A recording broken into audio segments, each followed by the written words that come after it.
Vice ganda kaagad ipinaliwanag kung bakit wala si Ayon sa kanyang flight.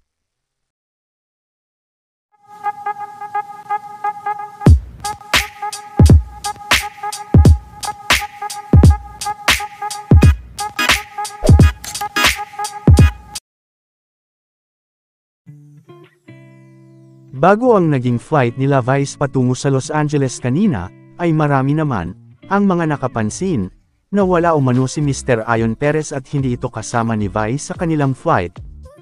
Dahil din marami ang mga nagtatanong kay Vice ay kaagad naman na sinabi ni Vice ang dahilan kung bakit umano wala si Ayon at hindi niya ito kasabay ngayon. Ayon din kay Vice ay susunod sa kanya sa ibang bansa sa 22 ang kanyang babe na si Ayon.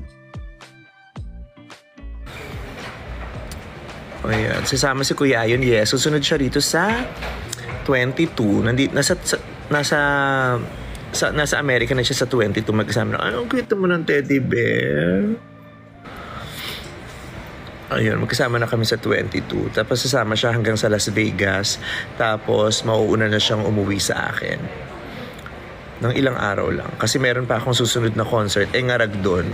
Cute. Ngarag dun sa mga susunod ko kung yung susunod kong schedule ngarag kasi lipad na ng lipad. Lipad na ng lipad, ayoko siyang mangarag. Hindi siya mag-e-enjoy sa ganun. Yung concert, alis, lipat ng state, tapos concert na naman. Ayoko nangangarag yung asawa ko. Kaya uwi na siya. Showtime na siya. Kasi bago ako bumaba ng eroplano, tatakbuhin niya ako sa upuan ko. Ayusin niya yung hair ko. So ngayon, laway-laway tayo. Ngayon dahil wala tayong spray net. Ayun naman.